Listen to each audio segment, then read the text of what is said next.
A lot of people look at Jupiter and they're like, oh yes, it's about good luck and it's about money and it's about career.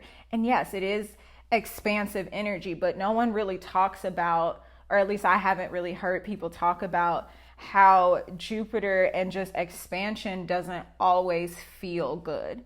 It's a lot of hard moments that lead up to this one moment where it's like it looks like it happened overnight, or it looks like something changed for the better in the blink of an eye. But what other people don't see, is the hard work that you've put in, the nights, the sleepless nights, the crying nights, the anxious nights, the moments where you were depressed out of your mind, you couldn't eat well, you couldn't sleep well. They don't see all of that leading up to the moments when you're winning.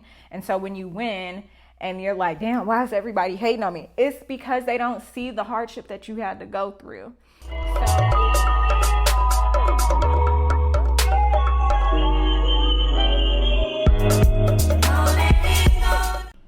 Hi, and welcome back to my channel. If you are a returning subscriber, thank you so much for your likes, comments, shares, your messages, how you show me love on a consistent basis. I am such a lucky girl, and I just appreciate y'all from the bottom of my heart.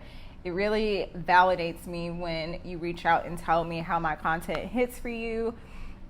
It just gives me that human need for, validation that I'm on the right path, that I'm doing the right thing, that I'm using my gifts and my talents to the best of my ability, and that it's impacting people in positive ways.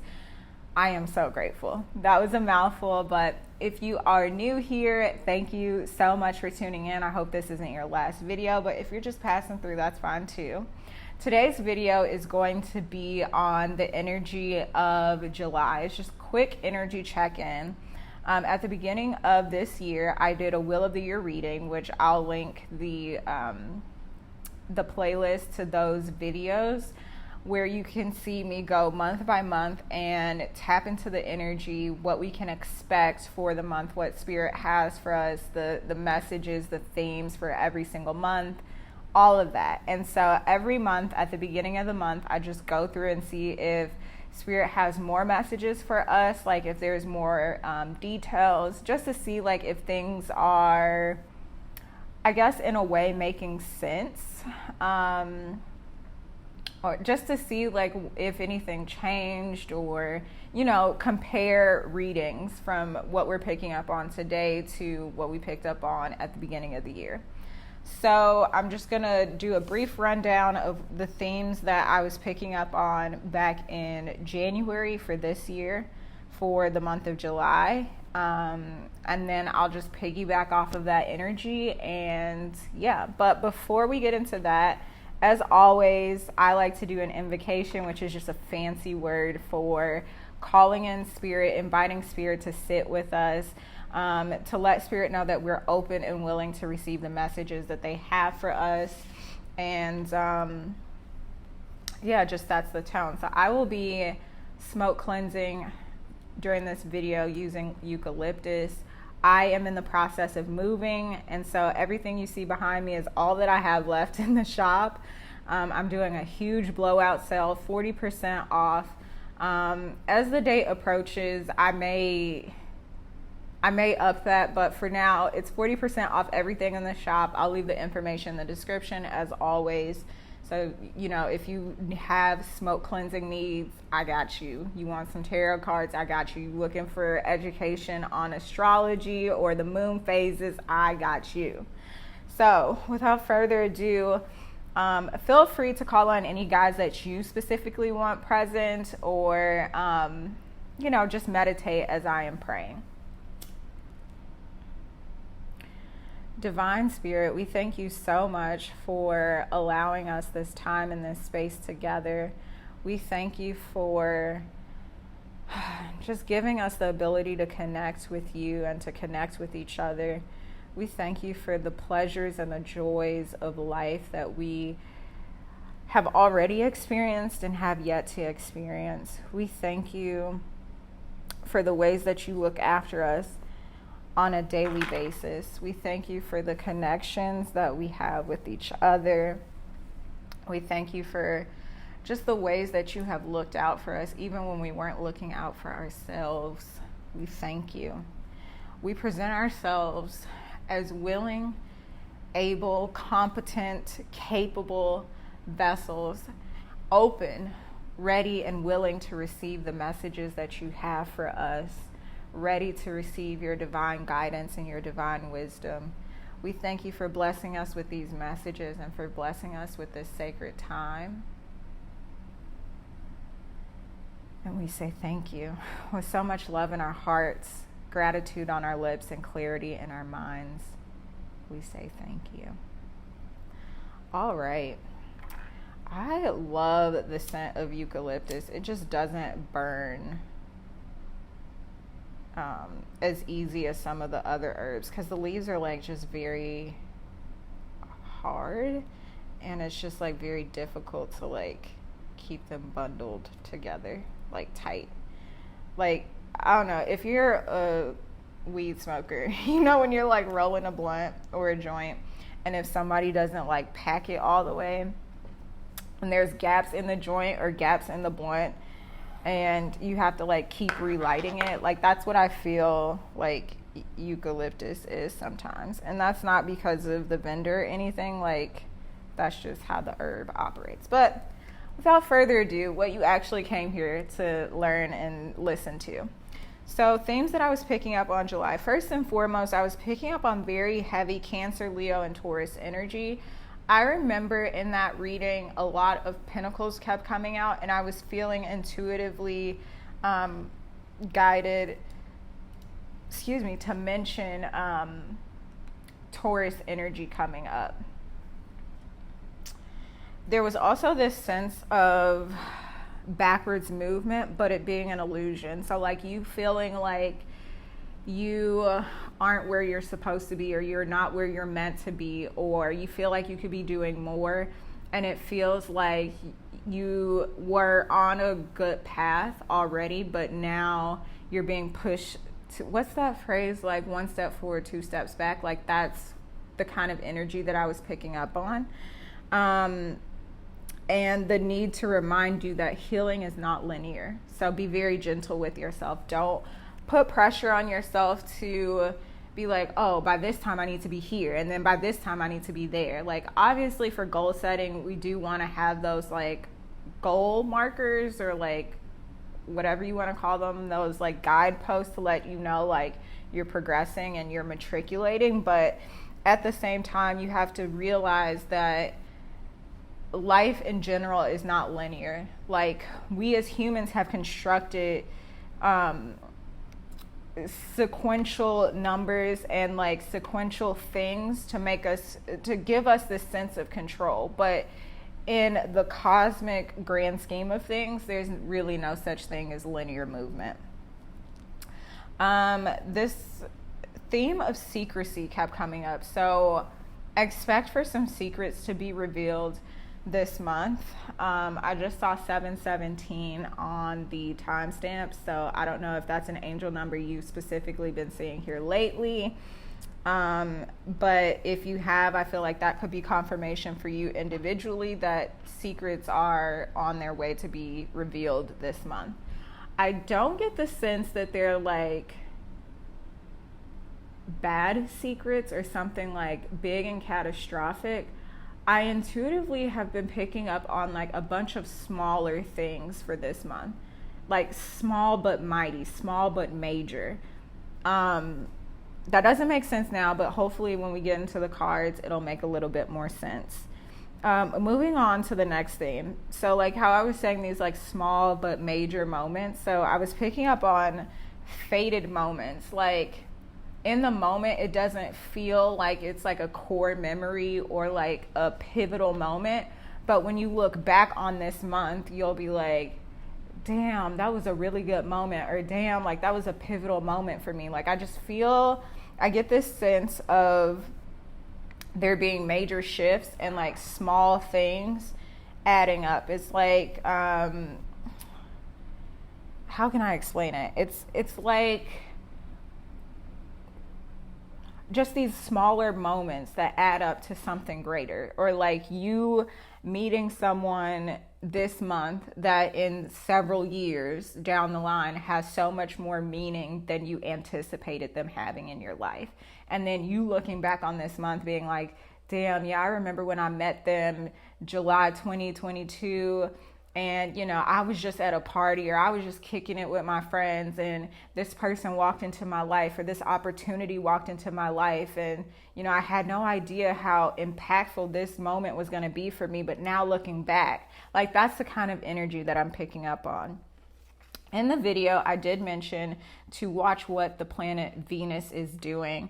So Venus is the planet of luxury, beauty, aesthetics, how you like to see your outer world, how you like to have your like environment set up for your personal comfort. So from now, this is being recorded on July 4th. So from now until the 18th, Venus will be in Gemini, and then from 19th onward, it will be in Cancer. I didn't look up when it will transit out of Cancer, but just for this month, I felt like that was important to mention. Let's see. I did also pull the charts at 2:22 for Nashville, because that's where I'm currently at, to see what transits and what other planets Venus would be aspecting during this month. So for the 13th, that is going to be I want to say, what is this? Yeah, it's a full moon in Capricorn. And then on the 28th, it's a new moon in Leo. So Venus in Gemini on the 18th, or the 13th, excuse me, will be aspecting Saturn via a trine. So a trine means that it's 3 signs apart. So that means that Saturn will be in retrograde currently in the sign of Aquarius. Me personally, what I'm seeing when I look at that transit, I think of challenges in communication with partners, experiencing some reprieve and relief, I'm hearing. Another important transit for that day specifically, Venus and Gemini again will be squaring Neptune in retrograde in the sign of Pisces. So since Neptune is in its home sign, that means that planet is exalted, meaning the impact that that planet has is a little bit more intense during this time. So I'm getting the sense of like you having illusions about your romantic life or just life in general, those illusions dissipating, those illusions disappearing, those illusions falling apart. Now, if you have already been tapped in and you know what's up and you've not been lying to yourself and you've not been feeding yourself these false narratives, then it's not going to feel that much of a challenge. Square aspects are always about some challenge, some tension, some polarity. It's not necessarily like, oh, I'm gonna beat your ass type of tension. It's just like tension to me is an opportunity for movement, because it causes you to be thinking about things outside of the mold of what society would have you to think, or outside of making you think outside of the box. It's making you think critically. It's making you be more aware, more self-aware, more intrinsic, more introspective. And so Neptune is the planet of illusions and dreams and just illusions and dreams. I'm seeing the 7 of Cups in my mind's eye right now. So with Venus being this planet that wants to look at everything beautiful and aesthetically appealing and aesthetically appeasing, being in the very talkative, inquisitive sign of Gemini, squaring an energy that is more so conducive for illusions and fantasy, those two aspects are going to be going toe to toe during this time. Now on the 28th, Venus will be in Cancer at that point, and it will be sextiling Mars in Taurus, as well as squaring Jupiter in Aries. So let's talk about this Mars and Taurus energy business. Mars in Taurus. Mars is the planet of aggression, assertion, conflict, war. It really looks at how you assert yourself. How do you go about getting the things that you want? How do you approach conflict? How do you conduct business with other people? And so with that being in the sign of Taurus, that really wants everything to be copacetic, wants everything to be at ease and flowing and beneficial for everyone, but specifically beneficial for the individual. Taurus gets somewhat of a bad rep for being self-centered, but I really like Taurus energy because Taurus energy makes us ask the question of, what is it that I need to be comfortable, to be safe, to feel secure? And I think self-preservation is key. One of my aunts used to say that all the time, God rest her soul. So with Venus in Cancer sextiling this energy, I get the sense that there's going to be a lot of elements of home coming up. So themes of how your home is set up. So looking at if you are a person like me who has to have things organized and you're living with a partner who has challenges with things being organized, you could possibly see some sort of argument or just having dialogue with your partner about how you can move forward with keeping the home space presentable in a way that is conducive for both of your tastes. And with that aspect being a sextile, that conversation is predicted to go smoother than what you anticipate. So you normally might be feeling anxious about bringing that concern up to your partner, and this transit is a beautiful time to have such a conversation. Now, with it squaring Jupiter in Aries, let's talk about Jupiter for a moment. Jupiter is a planet of expansion. And in my Sagittarius supermoon video, I talked about how the glyph for Sagittarius is this arrow that's being pulled back to be shot forward.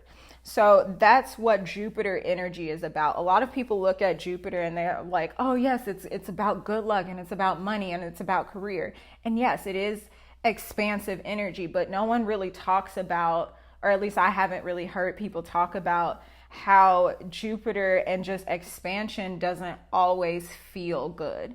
It's a lot of hard moments that lead up to this one moment where it's like, it looks like it happened overnight, or it looks like something changed for the better in the blink of an eye. But what other people don't see, is the hard work that you've put in, the nights, the sleepless nights, the crying nights, the anxious nights, the moments where you were depressed out of your mind, you couldn't eat well, you couldn't sleep well. They don't see all of that leading up to the moments when you're winning. And so when you win and you're like, damn, why is everybody hating on me? It's because they don't see the hardship that you had to go through. So I feel like with this transit, with Venus being in Cancer, at that point, again, these themes of how home life is, how your relationships are with the people that you live with, or even your family. I also am feeling like there's some mother wounds coming up this month specifically. You may be experiencing healing with your relationship with your mom. And if it's not a two-way street, meaning it's not both of you all sitting down and acknowledging the parts that you have played in your relationship, it's you accepting the way that your mother is, or the things that she has done that have hurt you, and you choosing to move forward from that hurt and that pain, even if she isn't on board with accepting responsibility for those actions that caused you pain. Now, with Jupiter being in Aries, being in a fire sign, this could mean spontaneity. So like it could be her calling you out the blue, or you just having an unexpected conversation about something from years ago. Jupiter is one of those outer planets, and it takes Jupiter and all of the outer planets a little bit more time than the planets that are closer to us to move and transit. They also impact a generation more than they impact the individual. So that means that it's not just you dealing with these things. This is why I'm able to say on a collective scale, this is probably what we'll be dealing with. Now, enough about the astrology. Let's dive into the energy. I will be linking the cards below as per usual that I use. I have a couple decks out here, as you can see. I will be starting with the Hoodoo Tarot. I don't think I've ever done a reading with this deck on the channel. I still have to break these cards in. It's so hard to break cards in, especially when they're super thick. Like,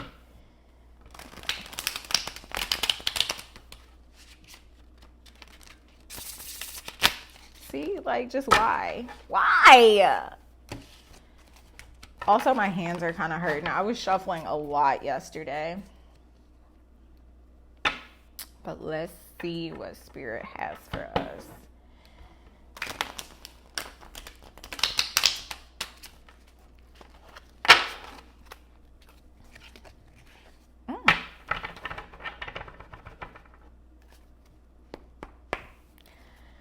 Spirit, can you talk to us about this illusion of backwards movement?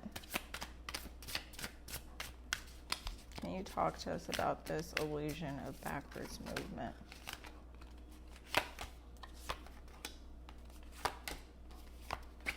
Wow, this is a lot of energy. Okay.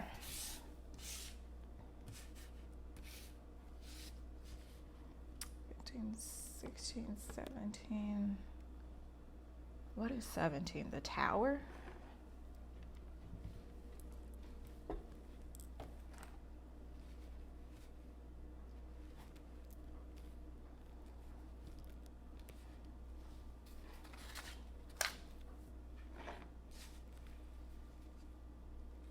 Wow. Okay.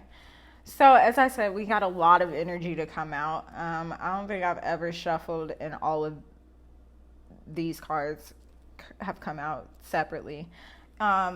Okay, so we have the grandchildren. I will be reading out of the book just to get the, just to see what card is representative of what card in the tarot. We have ancestors in reverse. We have 4 of baskets in reverse. We have 7 of sticks. We have 2 of baskets in reverse. We have Father of coins in reverse. We have 2 of knives. We have 2 of sticks. And we have Daughter of Sticks in reverse. So just right off the bat, there are 3 2s here. 2 of baskets, which is 2 of cups, 2 of knives, which is 2 of swords, and 2 of sticks. So this speaks to the pursuit of balance and the pursuit of structure. I get the sense that that is most related to what I was speaking to about the illusion of backwards movement. So you feeling like you've been fighting your hardest, you've been trying really hard, you've been putting in the work, and you're just not sure where that missing piece is to the puzzle, or like what it is that's missing. I'm hearing someone like very frustrated right now, like, and seeing them like with their head in their hands, just like, damn, I thought I did everything right. Just the sense of being very frustrated and being like, I've been trying to put my best foot forward. I don't know what else I can do. Ooh.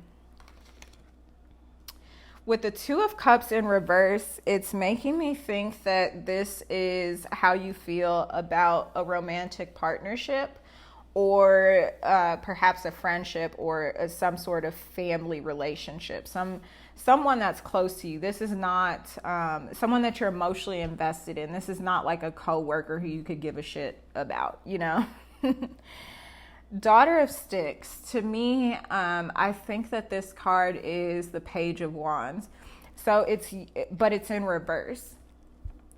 So this makes me think that this is something that dates back a while, possibly childhood trauma related, and you still feeling very passionate about it. I'm getting the sense of righteously indignant and justified anger. Father of Coins in reverse. This makes me think about, okay, going back to the mother wounds thing. Perhaps the issue between you and your mom has been the fact that she's been too much in her wounded masculine energy and not operating in her divine feminine energy. And so because she's had this imbalancement, it's negatively impacted you. I specifically feel like it's related to the generational curse of financial independence and abundance. I'm getting the storyline of like someone whose mom has always been dating throughout your childhood, or always been like had men in and out the house, or just partners that were toxic, that perhaps have been emotionally or physically abusive toward her. And because she continued to allow that disrespect to her, you ended up losing respect for her. Seven of Sticks. I feel like this goes with that energy of the Page of Wands in reverse, with you being like defensive about it. And you see how like in this Seven of Sticks, he has like an alligator head. I feel like that speaks to just how angry you are. You're angry that this thing happened. You're angry that your mother allowed whatever this is to take place, and that she hasn't stood up for herself, that she hasn't set those appropriate boundaries in place. Four of Cups in reverse. It's like you're absolutely over it and you want to move past it, but it pisses you off so much because you see how her not being able to properly deal with these things have caused you trauma and has negatively impacted. I'm getting siblings as well. So this could be you like being the older sibling and you were out of the house like several years before your younger siblings, and you being like, okay, why has she still not gotten it together for my little brother, my little sister? Now, ancestors. This card specifically, I feel like, is speaking to that element of secrecy that I was mentioning, and with grandchildren here as well. Now, I don't know. I know that these are major arcana cards, but I don't know which cards they're matched up with, and we're going to look in the book in a second to figure that out. I know that 13 is death, I believe, and 17, I just can't remember what 17 is off the bat. Maybe the Tower. I don't know. We'll look in the book. But just looking at the imagery and me intuitively tapping in, this feels like generational curses and you having to be the one to bear the burden of those curses.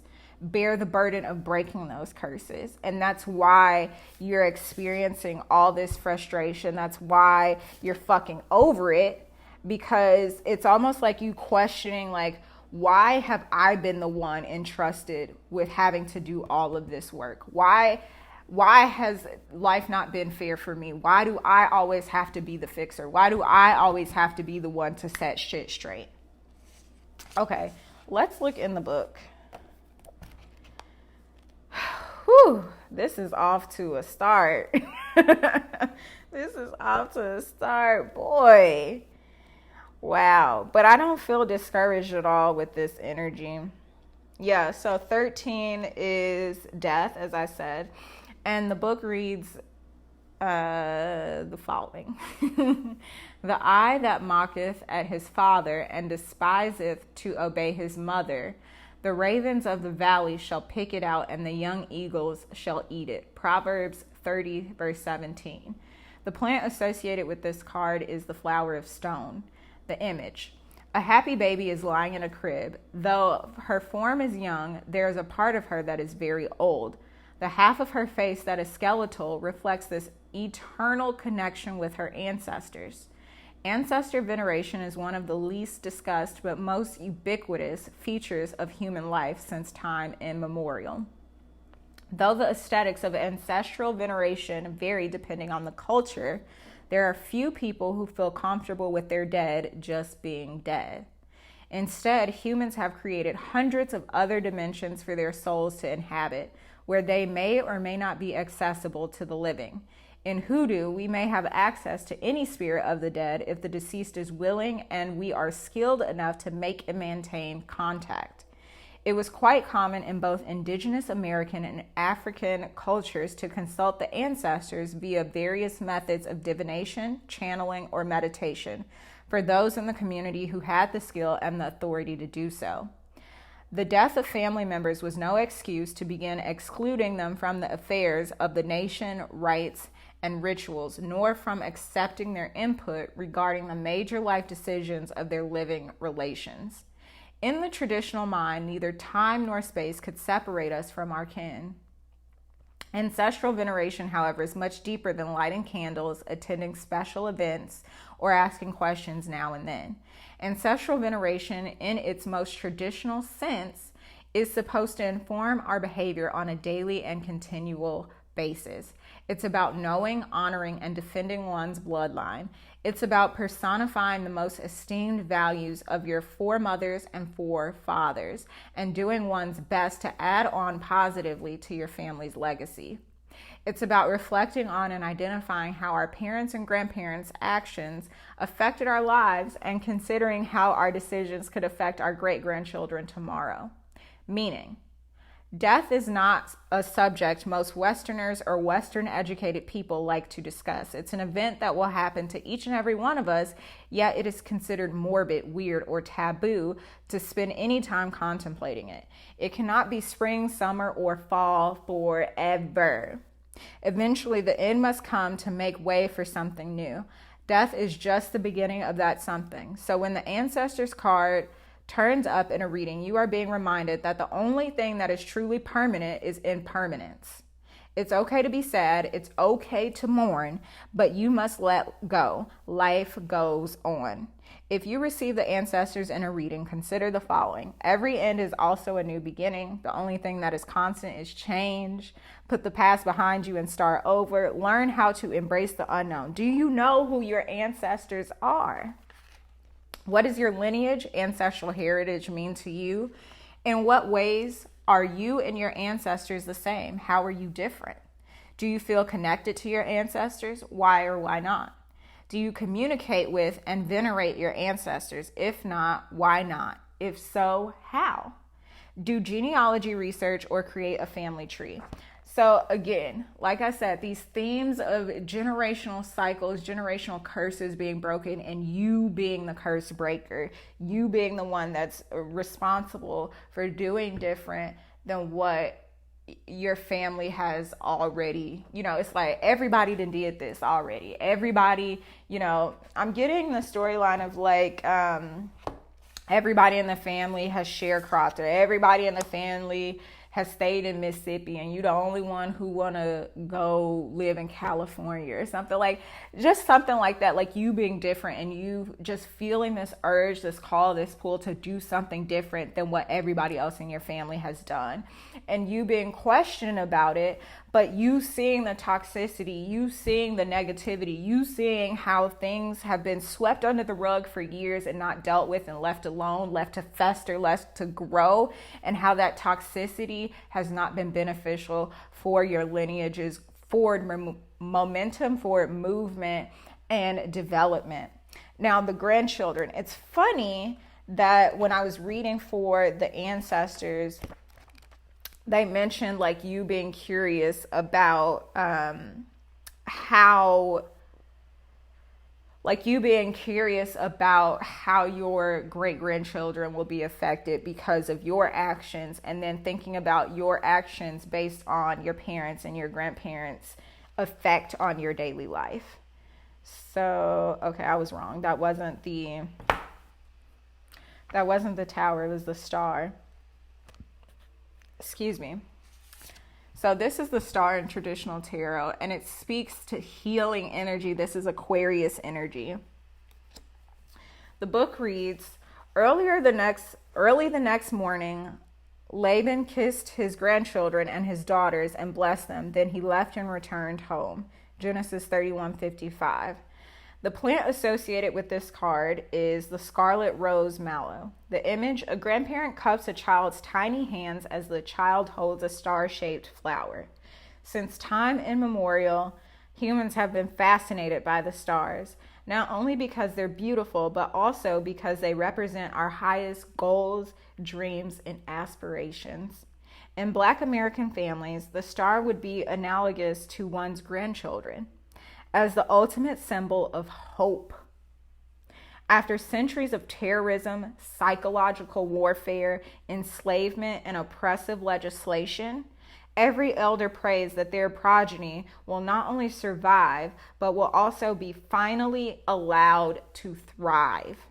They hope that they will not have to beg or ask permission to exist and will finally be able to live their lives on their own terms. It is on the grandchildren that wishes are earnestly placed. Wow, I'm getting emotional because this is exactly what I was speaking to. You are the chosen one. You're the one that has to break these curses. And your ancestors are going to be so grateful for you being brave enough to set out and do it. They know that it's hard work, but look, you will be rewarded for taking up the fight. You will be rewarded for validating them, for venerating them, for vindicating them. I'm hearing that is such a precious message. Meaning, when the grandchildren appears in a reading, it's a sign that relief from any stress, negativity, or despair is on its way. If there is no sign of hope evident in your life yet, just be patient and you will soon see the proof that things are looking up. Blessings shall abound, okay? What did I just say? Your ancestors are going to take care of you because you're taking care of them. You living in your authentic truth in your life, doing the things that you want to do, going after your dreams, even if they don't understand them, you are redeeming your lineage. And I know that is such a heavy responsibility. I'm hearing heavy is the head that wears the crown.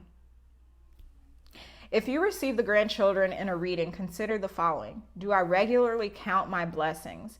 Believing doesn't require proof. What can I do to regain hope? Find a way to become inspired. Give without seeking anything in return. What motivates you to get up in the morning and do it all again? Miracles happen every day. Why can't they happen to you? Because they can.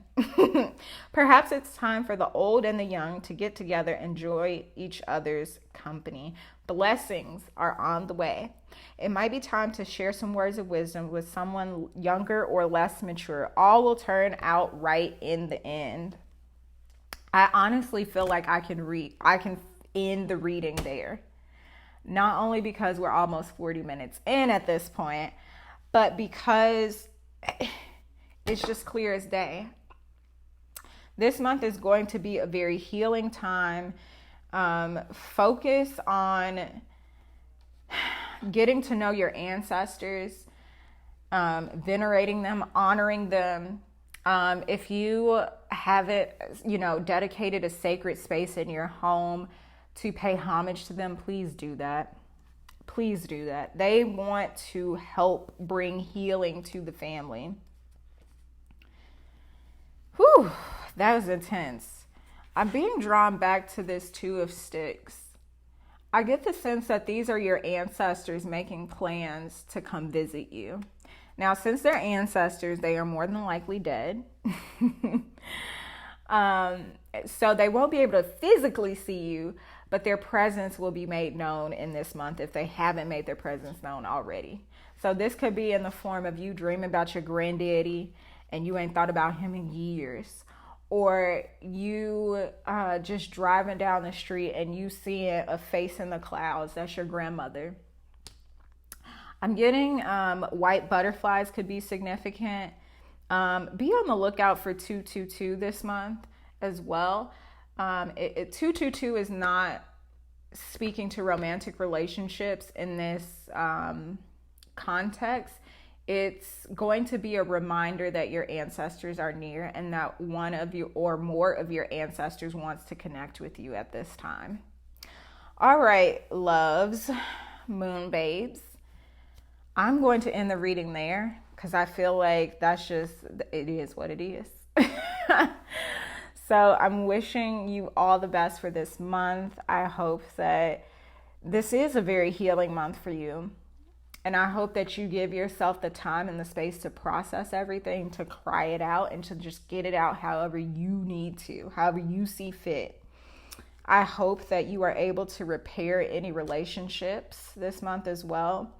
And if you aren't able to come to an amicable agreement with said family members, I'm seeing two birds flutter through the sky right now. It's so beautiful. If you aren't able to reach an amicable resolution with said family member, make it well within your soul. You don't always have to consult the other person to get closure. It just takes you making the decision to make it all right. They want to fuck you over, make it all right. They want to forget about you and exclude you, make it all right.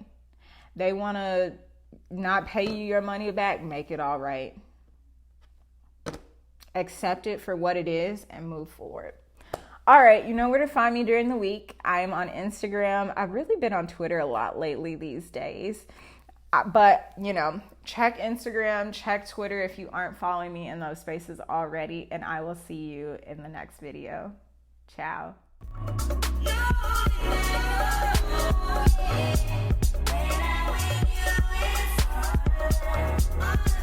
No,